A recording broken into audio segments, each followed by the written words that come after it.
Oi, o audiobook vai começar. Se você quiser nos ajudar neste projeto, por favor, entre em apoia.se/Carlos Eduardo Valente. A partir de R$5 você pode nos ajudar a trazer um conteúdo de mais qualidade para você. Você também pode se inscrever em nosso canal do YouTube e tornar-se membro para ter conteúdos inéditos antes de qualquer outra pessoa. Espero que gostem do que vão ouvir. Um grande abraço a todos.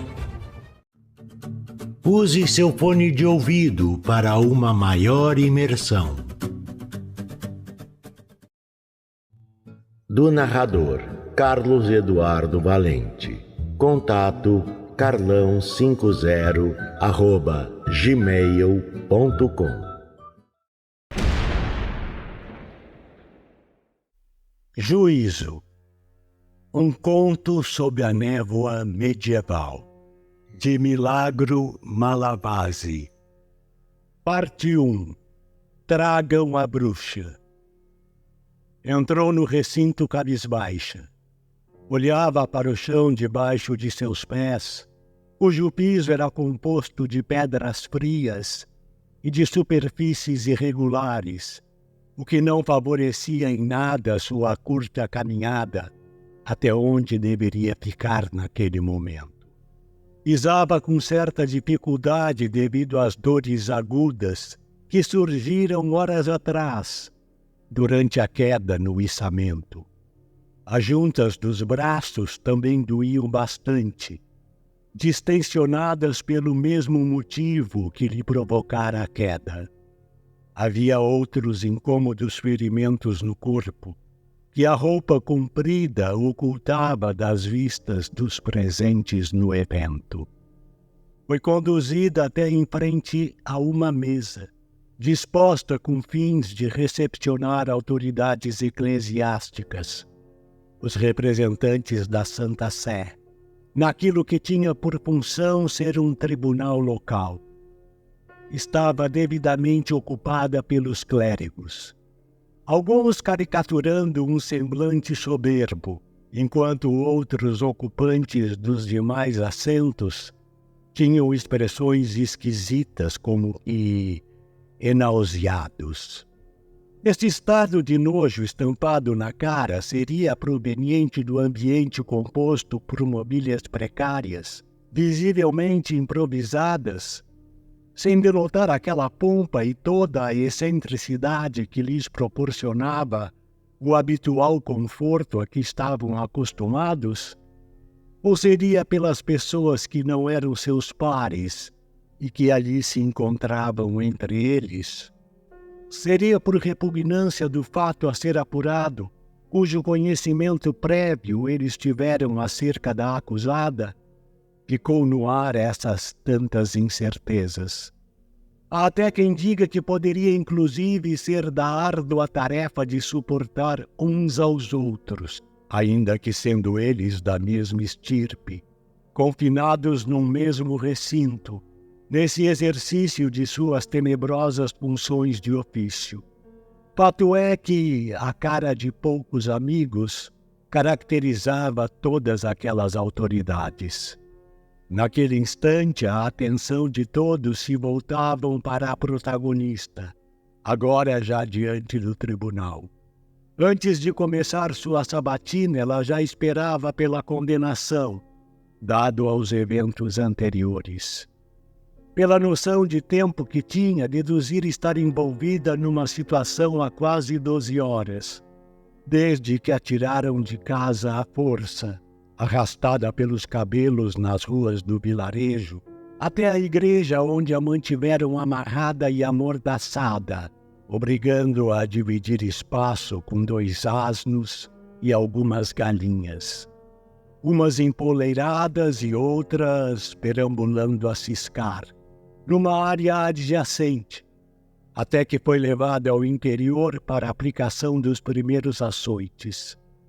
Depois de submetida a uma longa sessão de suplício das mais variadas formas e com diferentes instrumentos, o fim pensava ela. Eu não demoraria a chegar.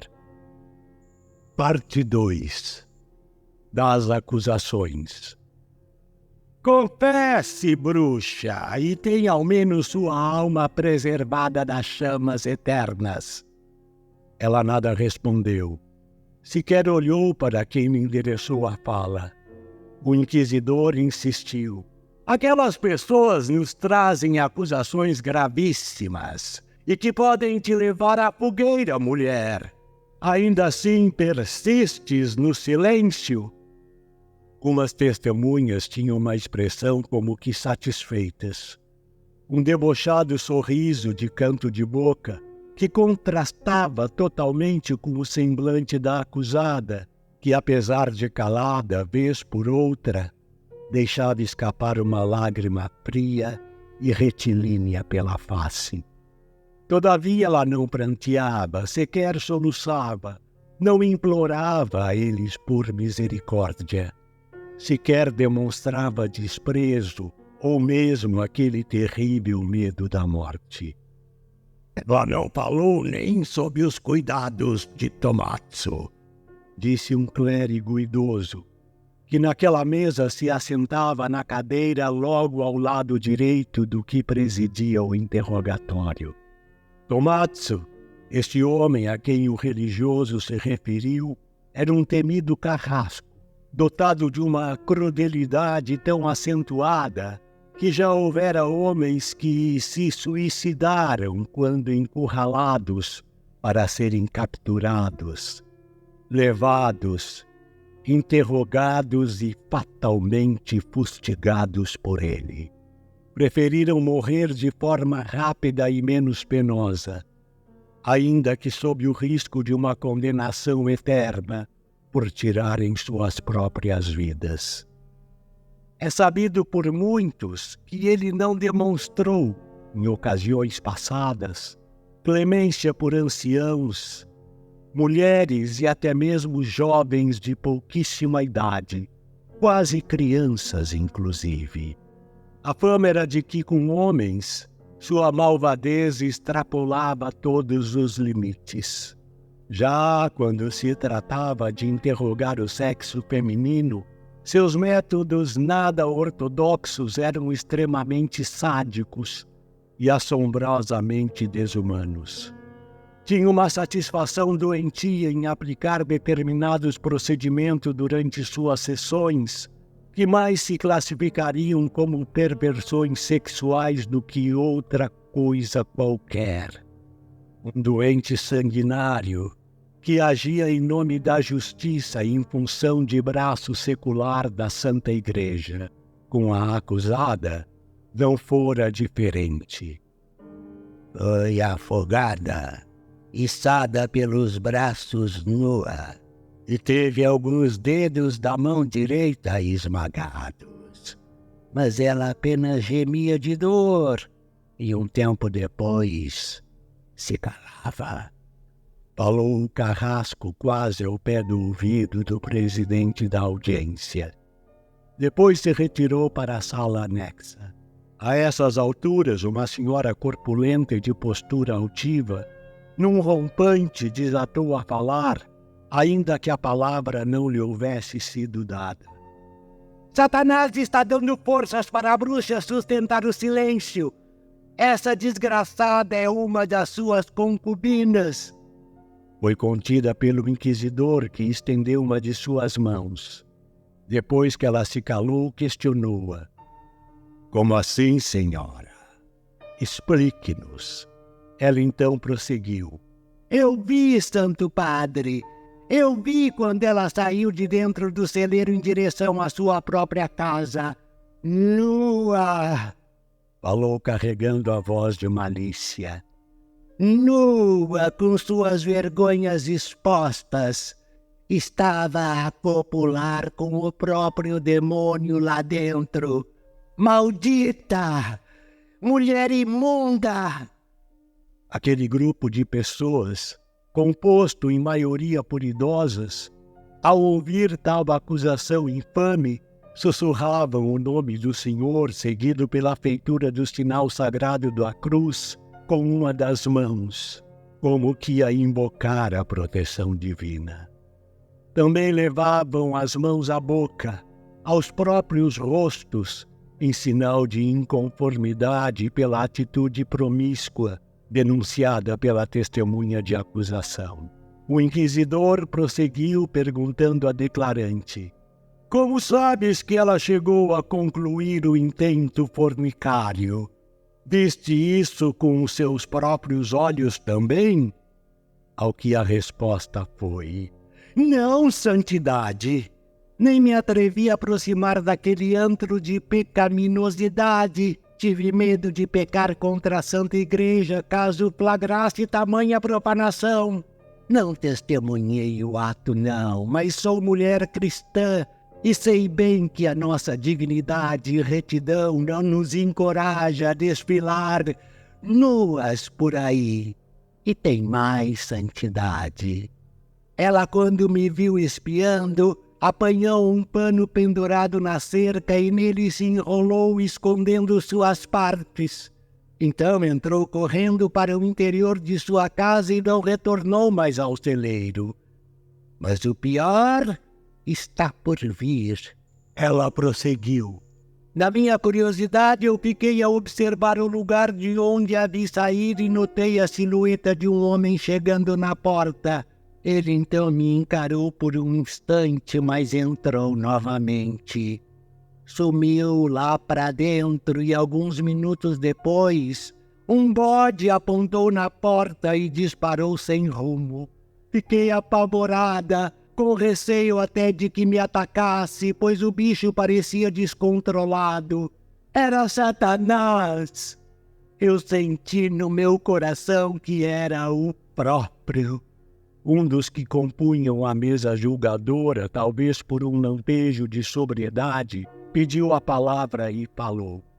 É de conhecimento público que o falecido marido da acusada possuía algumas cabras e bodes como criação. A senhora não teria visto apenas um dos animais que já vivem ali entre eles? O presidente da sessão se dirigiu à senhora acusadora e questionou-a. Esclareça-nos isso, senhora. Não, santidade, eu não estou enganada, disse ela. Eu afirmo em nome de Deus que não era um animal doméstico. Aquilo era algo satânico, um bode estranho que nunca vi pastando na propriedade deles antes. Juro, por tudo quanto é mais sagrado. E olhou para onde se assentavam as outras mulheres, acompanhando os trabalhos, mas nenhuma lhe lançou um olhar de aprovação. Antes, desviavam os olhos para não cruzar com os dela. O inquisidor, com ares de contentamento pela resposta da depoente, meneou a cabeça assertivamente. Já os religiosos da mesa entreolharam-se, mas permaneceram em silêncio.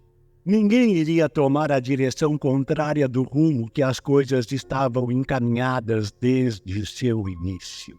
Neste momento, a acusada lançou um olhar também, na direção da velha que a difamava. Um olhar de ódio, mas não um ódio antigo, ressentimento de outrora, porém algo parido ali naquele exato momento. Se pudesse, creio que bateria na caluniadora com todas as suas forças. Talvez até a matasse, tamanha ira em seu semblante. Era o que seus olhos traduziam naquele momento. Foi quando uma outra mulher de menos idade, diferente da velha que atropelou a audiência, sinalizou desta vez para pedir a palavra. Fale a próxima testemunha, deu a vênia o inquisidor. Santidade! Essa feiticeira quase acabou com meu casamento. Pausou e desatou a chorar, um choro que os mais atentos perceberiam ser encenado. Dois dos componentes da mesa se olharam, demonstrando impaciência com esse comportamento da testemunha de acusação, o que foi notado pelo inquisidor presidente. Contenha-se, mulher, e por favor prossiga sua denúncia, insistiu ele. Perdão, santidade. É que só eu sei o quanto tenho sofrido, falou limpando as pseudo-lágrimas e fungando para dar credibilidade à performance. Flagrei meu marido sussurrando o nome dessa pecadora enquanto dormia à noite. Várias vezes isso vem se repetindo. Ele nem repara, mas eu noto que há um bom tempo perdeu seu desejo por mim e já não me procura mais. Não me procura mais para cumprir minhas obrigações de esposa. Um dos componentes, parecendo um pouco mais novo que os demais da mesa, perguntou-lhe: reparaste se o teu marido, durante esses episódios, apresenta algum sinal de... E ficou procurando a palavra correta, enquanto apontava o indicador em riste. A mulher entendeu perfeitamente o questionamento e o respondeu rapidamente. Sim, Santo Padre, acontece sim. Ele já chegou a sujar-se enquanto estava tendo esses sonhos. Mas ao ser acordado, diz não se recordar de nada, não se lembrar nem do nome que chama, mas eu não me esqueço, é o nome dessa bruxa. As demais testemunhas exclamaram "Oh!", escandalizando-se do exposto. O marido desta última acusadora também estava presente, bem ao lado da declarante, e, curiosamente, não ousava levantar sua cabeça.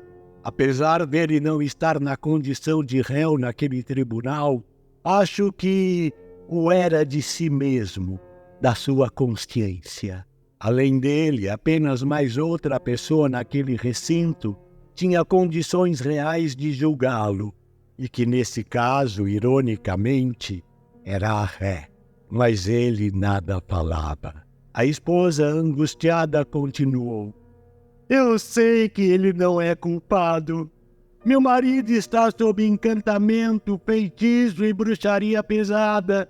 E é por isso que essa mulher precisa morrer, para ele voltar a ser o meu homem de novo. E enquanto a esposa inconformada ainda falava, a acusada ousou encarar fixamente o marido da denunciante, sem dar-lhe trégua. Ele, pressentindo estar sendo observado como que atraído por um imã, olhou-a por alguns segundos, porém rapidamente desviou. Em seu íntimo não podia levar adiante a postura isenta de culpas. Como era advogado diante de todos em sua causa, por intermédio de sua incauta e ao mesmo tempo maledicente esposa. Se ao menos essa infeliz acusadora soubesse que era o seu próprio marido na cena daquele fatídico dia dentro do celeiro, facilmente chegaria à conclusão de quem era o verdadeiro Satanás da história. Todos os relatos agora tornavam aquela acusada a peça-chave daquele julgamento teatral e macabro. Mas é notório que, de todos ali, apenas ela era quem estava passando por todo aquele constrangimento diante de uma plateia que a acusava e julgava ao mesmo tempo. Os fatos assim contados parcialmente, seja por ignorância de sua completude ou propositalmente enviesado, servia apenas para que legitimassem a punição da ré. Já os fatos sobre aquele marido depravado, homem que nunca tivera a menor compostura, e sua má fama que vinha de outros tempos na sua comunidade, ficaram ocultos ao conhecimento daquele tribunal religioso. Todavia, serão narrados aqui. Parte 3. Recapitulando os fatos. Quando o jovem casal chegara de mudança, instalando-se na propriedade que fazia divisa com as terras do marido da esposa acusadora dessa história, logo o homem se atiçou em intenções maliciosas para com a mulher recém-chegada. Moça nova, de um sorriso simpático e um aspecto encantador. Mas como era casada, ele não investiu imediatamente. Agiu tal qual um felino quando omite as pontiagudas garras para o devido momento, a fim de não fazer perceber suas reais intenções de atacar.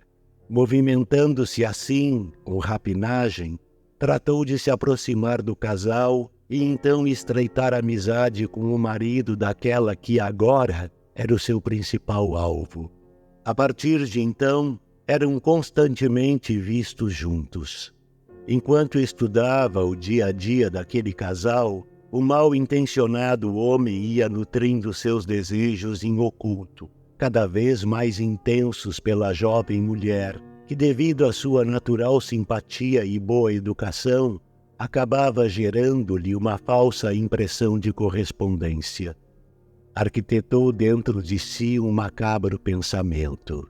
Se ela ficasse desamparada e sozinha, a ausência desse arrimo familiar lhe deixaria totalmente exposta, fragilizada, e aí...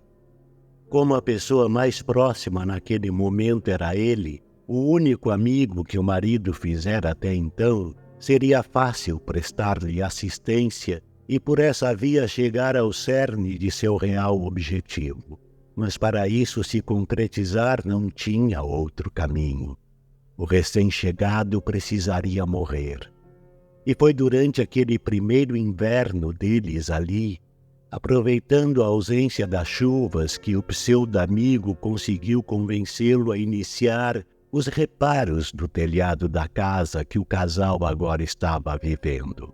O marido obteve aquela terra quando seu tio doente lhe fez chegar a notícia de que estava mortalmente adoecido e pediu para que ele viesse não apenas para cuidar dele na fase terminal, como também assumir a posse da terra, pois sozinho que era, temia morrer e ter sua propriedade perdida para invasores desconhecidos. Esse seu tio, cujos filhos morreram em disputas vãs antes de produzir herdeiros, viu também a esposa falecer doente há alguns anos, e agora sozinho, vinha a óbito uma semana antes do sobrinho convocado chegar no atendimento ao seu chamado.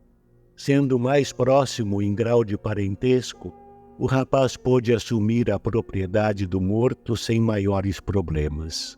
Voltando à questão do telhado, o falso amigo convencer o novo proprietário não havia sido uma tarefa tão difícil, uma vez que a casa, de fato, era antiga e se fazia necessária a manutenção.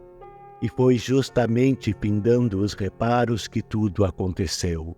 O jovem caiu, segundo o depoimento do vizinho cobiçoso, num dito episódio de vertigem que o levou ao desequilíbrio, precipitando o telhado abaixo, numa queda fatal de morte instantânea, enquanto ambos estavam nas alturas, trabalhando. Tudo relatado nos mínimos detalhes pelo prestativo amigo, que dizia aos outros que, por muito pouco, não conseguiu segurar o acidentado pela mão. Nem sequer havia encerrado os dias de luto. O homem mal-intencionado passou a procurar a vizinha com falsas premissas de preocupações e desculpas de solidariedade, que rapidamente se converteram em investidas e toda a sorte de maledicências, seja por palavras, seja por atitudes. E foram se tornando cada vez mais constantes, bem como as necessidades materiais da viúva, que foram em igual proporção crescendo. A mulher relutou em ceder, mas por fim entregou-se ao homem, não por encanto e sedução, mas pela cruel carestia que lhe sobreveio naquelas primeiras semanas de total desamparo. Padecer de fome em tempos difíceis como aquele podia levar o ser humano a cometer insanidades, ou mesmo se sujeitar a coisas que noutras condições jamais se submeteria. Mas estava feito e agora não havia volta. Ela, mulher que ainda não completara nem os 20 anos, sem marido por infortúnio do destino, seja de um jeito ou de outro, sem família próxima que a socorresse, teve que aceitar sua sina. Vez ou outra cedia e acabava permitindo que o vizinho atrevido tocasse suas partes e até mesmo executasse o ato, a fim de obter dele algum mísero benefício, na intenção de se manter por mais algum tempo, até que, de alguma maneira, conseguisse se livrar daquela situação definitivamente. Sabia que não era correto aquilo que estava fazendo, muito menos desejável, porém era o necessário, pelo menos para ela por conta das circunstâncias. Planejava arrumar outra maneira de se sustentar, o que lhe daria a devida autonomia e condições para dispensar as visitas indesejáveis, ainda que providenciais, do vizinho casado. Muitas vezes, enquanto estava sendo molestada, usada para a satisfação do apetite pecaminoso, ouvia ele queixar-se da própria mulher, com confidências indecorosas, desnecessárias. Falava sem o menor pudor sobre a morna rotina de seu matrimônio, enquanto detalhava as intimidades que ele tinha com a mulher em casa. Falava sobre o péssimo desempenho de sua cônjuge no leito, de como ele a evitava. Enfim, só coisas indigestas dela ouvir. Se a esposa traída soubesse o quanto era difamada pelo próprio companheiro, ela clamaria pela execução dele e não da vizinha. Todavia, muita coisa submersa acaba não chegando à superfície, ficando oculta nas profundezas da hipocrisia. Parte 4. Veredito. Ela sabia que contra-argumentar naquela altura dos fatos em nada mudaria o desfecho da história. Já era conhecido que aquela farsa inquisitória estava acontecendo há tempos, em diversos vilarejos e comunidades vizinhas, produzindo espetáculos grotescos de inquisições e execuções em praça pública. Mas ali, nunca antes. Agora é que seria a primeira vez. Tais eventos ajudavam a consolidar ainda mais a fé de alguns cristãos vacilantes e mostrar ao povo que não era recomendável transgredir ou afrontar as leis de Deus, cuja procuração para falar e executar em seu nome estava em posse exclusivamente da Igreja e de seus oficiais representantes. Todo aquele contexto tornava a acusada uma presa ideal para materializar um exemplo vivo para aquela comunidade. Era tudo o que o tribunal precisava e não deixariam a oportunidade passar facilmente. Nenhum defensor, por mais habilidade que tivesse no campo da oratória e argumentação, seria capaz de livrá-la da sentença tão aguardada por todos. Ela tinha plena consciência disso, e por esse motivo optou pela resignação nos últimos momentos que ainda lhe restavam. O que era dito ali, ela abstraída, já não prestava mais atenção, não se importava com mais nada. Transferiu seu pensamento para outro momento de sua existência e ficou por lá, relembrando dias em que foi feliz. Isso a fez até esboçar um sorriso no rosto. Rosto esse que foi esbofeteado, trazendo-a de volta à realidade. "Responde ele, bruxa", disse um dos clérigos que, aproximando-se dela, desferiu-lhe o tapa. Ele, a quem se referia o agressor, era o inquisidor principal que presidia o tribunal. Sem a devida devolutiva, repetiu a pergunta que continuava ignorada. "Está rindo de que, criatura? Por que este ar de satisfação em seu rosto?" Mais uma frustrada tentativa de fazê-la falar. O riso se foi e o olhar se cerrou, numa expressão que mudou totalmente seu semblante. Agora, para ela, acabara seu último resquício de felicidade. Já perdera, além da esperança, a fé num Deus que a livrasse de uma sentença preparada. Resmungou alto num volume tão baixo que ninguém presente compreendeu, nem os mais próximos. Porém, todos ficaram curiosos. O inquisidor pediu para que o religioso que tinha esbofeteado a mulher se aproximasse dela, a fim de escutar o que ela dizia. O clérigo assim o fez. Ela repetiu o dito, porém, dessa vez, num volume menos audível ainda. O homem se aproximou mais para escutá-la a ponto de colar o ouvido nos lábios da mulher. Atitude insensata dele. Ela que até aquele momento estivera passiva ali, sendo exposta, agredida e humilhada, aproveitou a ocasião para não ser a única a gritar de dor naquela tarde. Então, como uma loba raivosa, abocanhou a orelha do padre curioso e cravou-lhe os dentes com tanto ódio que ele gritou agudo e estridente para o espanto de todos.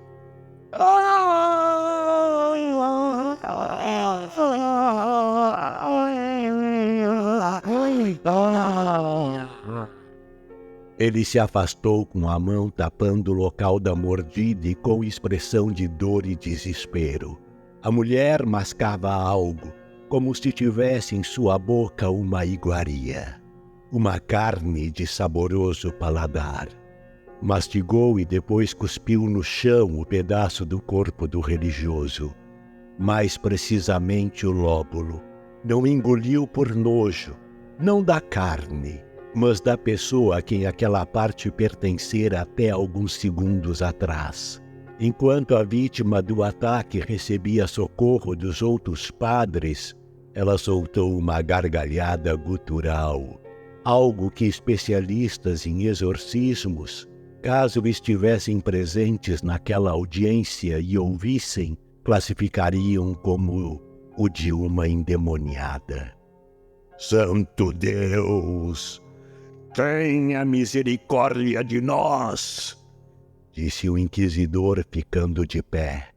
Um vento frio percorreu aquela sala, e na cabeça daquela fanática plateia parecia ser a reviravolta do mal, assumindo o controle a partir de então. Mas não era nada disso. Era Tommaso, que ouvindo o alvoroço voltou à cena, e sem que a suposta bruxa o visse, foi ele quem a golpeou na cabeça pelas costas, na altura da nuca, levando-a ao desmaio imediato. Conforme ia despertando, percebia-se sendo arrastada para fora da sala, onde seu interrogatório fora processado. Meio desacordada naquele estágio entre o desmaio e o recobrar da consciência, ela foi ouvindo gritos e vendo vultos de pessoas. Mas não eram poucas pessoas. Haviam muitas, dezenas, aguardando o ato final. Matem a bruxa! Queimem a pecadora! Culpada! Herege! Gritavam as mais variadas vozes nos mais variados timbres e tons. Essa mulher se recusou a receber o perdão. Omitiu a verdade, agrediu um santo homem de Deus. Falou o inquisidor dirigindo-se à multidão que estava ali ensandecida. A jovem estava exausta, meio que extasiada daquele espetáculo dantesco que parecia já durar dias, apesar de, na verdade, a duração ser de horas apenas. Vozes, gritos, pessoas, autoridades eclesiásticas, nada lhe importava mais. Só esperava que tudo aquilo acabasse logo. Parte 5. Juízo. Já quase não havia mais luz do sol quando as primeiras labaredas começaram a serpentear à base da fogueira. Era possível ouvir até o amontoado de gravetos e madeiras crepitando. No centro da praça, amarrada a uma estaca, a dita bruxa, maligna, feiticeira, de acordo com sua sentença, começava a sentir o calor intenso nos seus membros inferiores. À medida que as chamas ganhavam volume, ela se mexia, procurando uma posição que, na verdade, em nada mudaria seu destino. Isso se deu por uns minutos, até que uma despretensiosa baforada de vento serviu como um combustível que espalhou de maneira irremediável o fogo por toda a extensão do corpo da mulher. Foi aí que ela, não conseguindo mais gemer baixo, gritou. Um grito doído, sofrido, de alguém que grita pela derradeira vez. Se calou, e o corpo, ainda que preso ao mastro, foi envergando como pôde, retraindo-se tal qual um graveto ereto quando vai se encolhendo ao longo da queima. A multidão gritava de satisfação, entoando cânticos de louvores, com o desfecho tão ansiado. Já era noite, e enquanto o corpo morto da mulher queimava, o inquisidor bradou: Deus está no meio de nós! Louvem o Senhor Deus Todo-Poderoso, que ao pecador dá a justa paga. E a multidão ensandecida gritava histérica em coro: Pronto, meus irmãos, está feito! Falou o inquisidor, se retirando do meio da multidão. Seus pares também o seguiram e saíram. Foi então que, nesse momento, uma mulher com uma criança que devia ter entre seus 4 ou 5 anos de idade saiu do meio da multidão e parou na frente da autoridade. De súbito, disse a ele: Homem de Deus, salve meu filho, ele está morrendo. Ah! Sem ter ideia do que poderia ser, e querendo confirmar seu status de autoridade perante a multidão, pediu à mãe que o entregasse então a criança em seus braços. Das tais é o reino dos céus, disse o inquisidor, suspendendo por debaixo dos braços. Nisso a criança, devido à sua condição de saúde, tossiu na direção do religioso que a suspendia no ar. Ele não viu, e ninguém no seu entorno sequer reparou que um sem número de gotículas invisíveis a olho nu saíram da boca da criança, vindo a se depositar na superfície da pele do seu rosto. A criança ainda tossiu outras vezes, desta feita em diferentes direções. Então, ele, sentindo que ela não estava nada bem, tratou de devolvê-la à mãe e limpou com as mãos seu rosto, agora molhado pelos espirros que se tornaram mais efusivos depois do primeiro. Não se sabe se já pela pouca iluminação ou pela pressa de se livrar dos populares que o espremiam, nem o inquisidor nem os clérigos reparavam que a criança estava repleta de feridas, bulbos negros que cobriam boa parte do pequenino corpo enfermo. No dia seguinte, aquele pobre menino choraria pela última vez. Mas não seria apenas ele.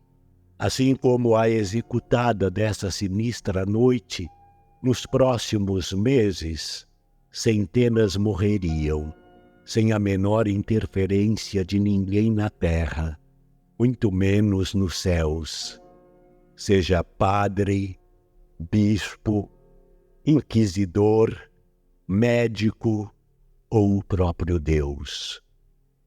Outro medonho espetáculo estava apenas começando naquele vilarejo, ainda que ninguém sequer suspeitasse o que de fato estava por vir.